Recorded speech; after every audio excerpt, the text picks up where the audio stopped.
articulate quite well, not to use too rare words. What should we give him? A C? Or a B? Should we give him an A? Yeah. An A plus? Yeah. An A double plus. Anyway.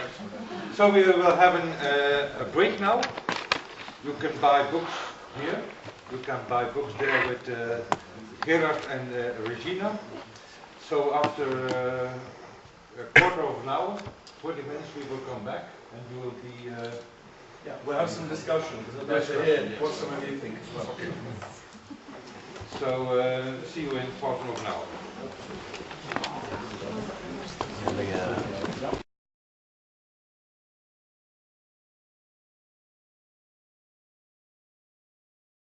Well, you sound a bit like Marcel Messing. You know him? He's from the Netherlands, Marcel Messing. I don't know him. You know him. Okay. Oh, okay. Okay, he has the similar idea as what you tell. Now my question is, he also speaks about Nephilim, okay? And that, plata van die muren, hoe zeg je dat? Sumerian clay tablets. The clay tablets of Lemuria. They show that humans got fertilized by aliens. Okay, so that would include that we all are a part, half Earth, half alien.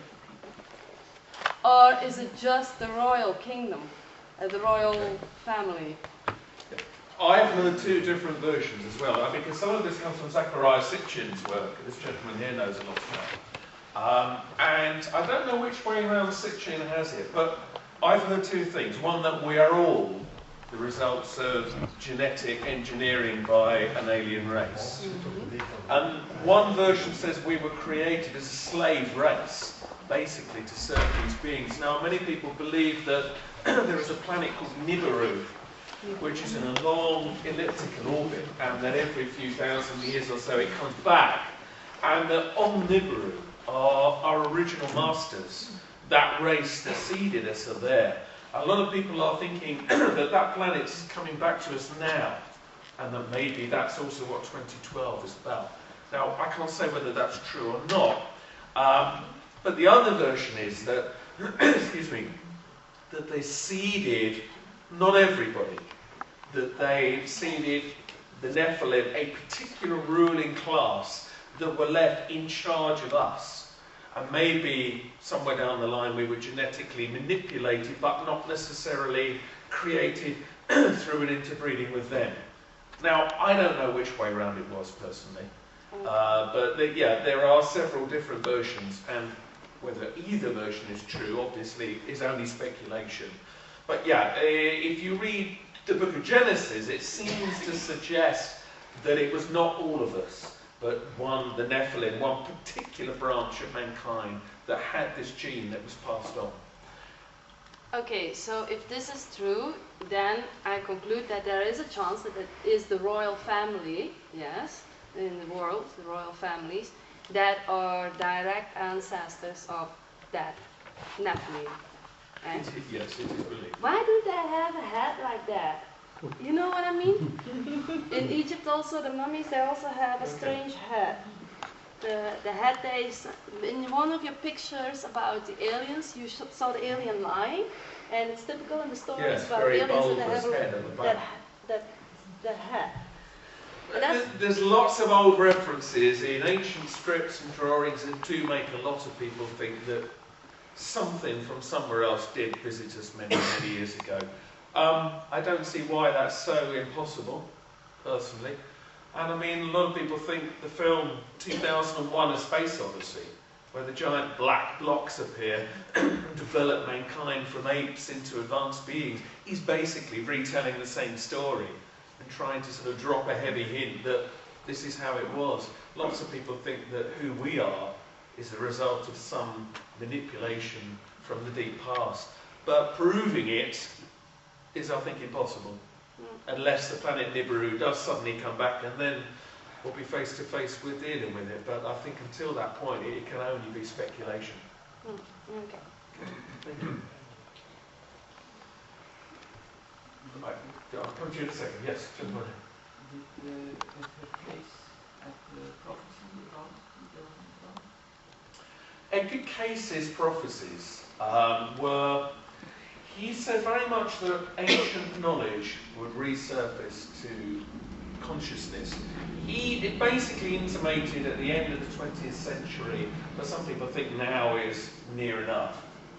I mean, he spoke specifically about the return of Atlantean knowledge, and he mentioned that Atlantis would rise again. But there are some people that think he didn't mean that literally, but that he meant sort of like symbolically, the knowledge of those times might come back to us. And there is, you know, so much speculation about Atlantis and ancient genes and, you know, Nibiru and all of this. Maybe that's what he was referring to. I mean, certainly not everything that Edgar Cayce said has come true, but there were some very specific things he did say which seemed to be extremely good if it was just coincidence.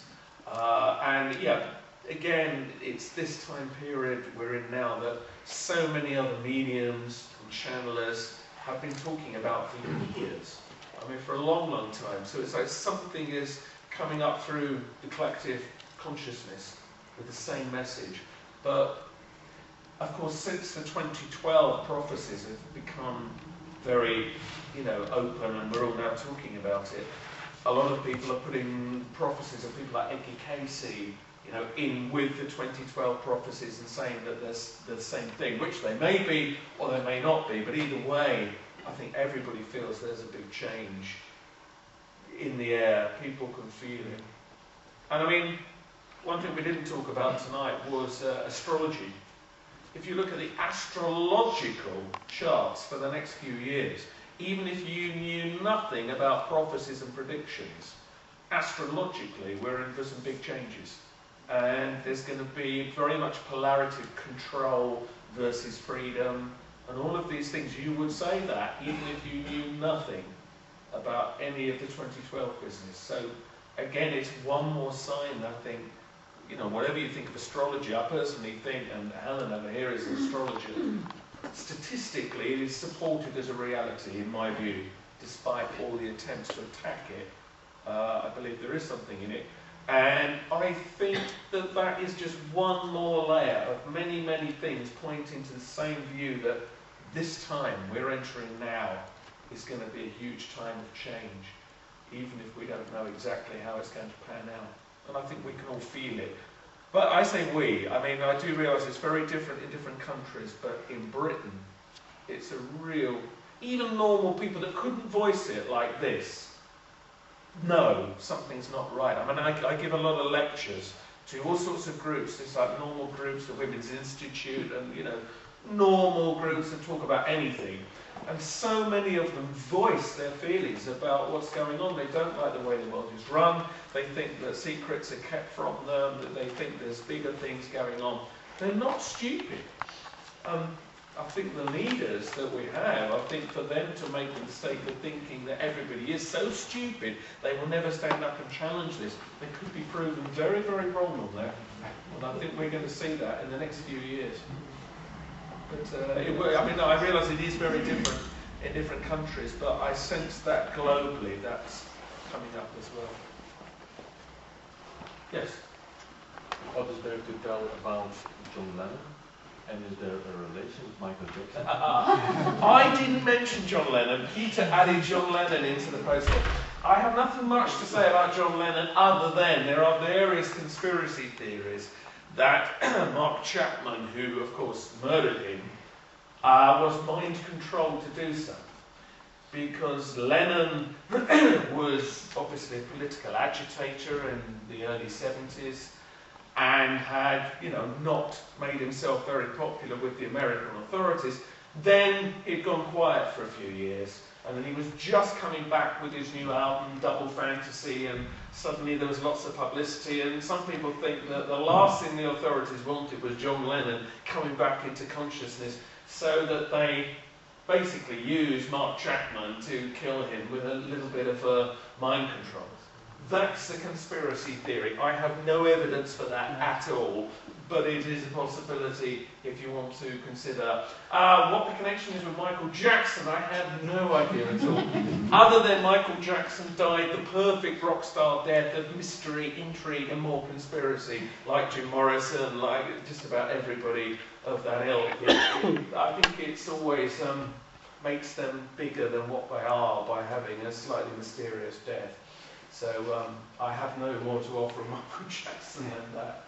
Sorry, did you want to say something? Yes. What you say about mind control and stuff, and the stuff about HARP. I didn't really put a lot of belief in HARP before because I thought, okay, the antennas are so big. The last time I saw an official documentary on the internet, I don't know, it was from BBC or something, and then I understood the power of the weapon, because they can easily heat up the ionosphere. And now you see a lot of things happen. You see earthquakes here and there, and some scientists in the open media, they say, we don't know how this can happen so quickly and so wide from ranges. So I think HARP is getting more and more believed or accessed as true. Does anybody not know what HARP is here? Does anybody, hands up who doesn't know what HARP's about? Okay, as if you're cutting a long story short. I mean, is it international or only American? No, it's a Belgian. So it's multi. There's lots of people working on HARP. It's based, no, sorry. Yes. Oh, yeah, HARP. Yeah. It's based in Alaska, I believe. Yes, it is. Yeah. It's basically a gigantic microwave transmitter that's been built. Probably been around for 15 years at least now, probably longer than that, but certainly it's the beginning of the Clinton years. Right, there we go. And what they're doing, they're rocking the ionosphere. They're using this transmitter to rock it. Now they say it's for military communications. They can bounce things all around the world by basically bouncing signals off the ionosphere. Or find oil. For all sorts of reasons. They say for communications, they can use it for like radar soundings, whatever. However, the other effect of HARP is that a lot of people think it could easily be used to affect our minds. And it is true that microwaves and anything like that, when applied to the human brain, will change us. It can cause depression, it can cause cancers, it can cause all sorts of things. And people are thinking, well, what the hell are they doing at HARP? Firing this stuff off wherever they want, without A, telling us they're doing it, and B, us knowing exactly how they're using it. And some people think they're using it to basically suppress, again, our full basic human nature, keep us docile, and others think they're using it to manipulate the weather. Maybe that's more esoteric, but I do believe in a mass destruction weapon as it is. So it can really create earthquakes. But you see, you also have, so you have that, or others also think they're manipulating the environment either to create some kind of global climate change, or if they believe climate change is really coming, to try to hold it back, which of course ties in with the whole thing about chemtrails, which I didn't mention, but we were talking about this earlier on. There's been a lot of people noticing that there's a lot more vapor trails, trails from aeroplanes in the sky. Now some of these are just normal vapor trails, but there is some film that seem to show aeroplanes crisscrossing the sky, filling the sky with some kind of fume. And it is the belief either they are putting something into the atmosphere to affect us, or they are putting something into the atmosphere to try to do something to the climate, whether to protect us from some impending climate change or impending electromagnetic burst or whatever, or to make things worse, depending on what suits them. And that's where you have to come down to what conspiracy theory do you choose. Because there's a lot of people that do honestly think that the powers that be actually want to wipe most of us out. Now we have to just hope that's not true, but on the other hand there is some evidence that they don't generally care much about us. So all of this could be coming together at the moment, you know. I think here's what I think is the key issue here. You know, we can talk about all of this. What I think we shouldn't do, and I think this is really important.